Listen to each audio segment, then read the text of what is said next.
Chairman Pakistan peoples party ने एक बार फिर नून लीग को निशाने पर रख लिया और वाज़ेह किया कि मैदान में जियाले तो मौजूद है लेकिन शेर बिल्ली बनकर घर में बैठा है। सांगड़ में इंतखाबी जलसे में इल्जाम ये आयद किया कि मुखालिफिन किसी और से उम्मीद लगाए बैठे हैं कि वो उन्हें जितवाएंगे, लेकिन अवाम सिर्फ उसको वोट देगी जो अपना मंशूर लेकर उनके पास आएगा।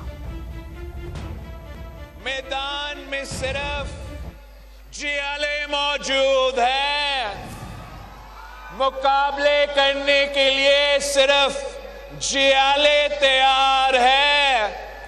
शेर तो बिल्ली बन के घर में छुप रहा है, घर में छुप रहा है।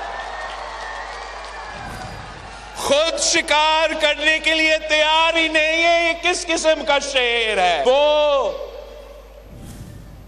वो कहीं और देख के उम्मीद रख के बैठे हैं कि कोई और उनको जितवाएंगे, मगर ये उनकी भूल है।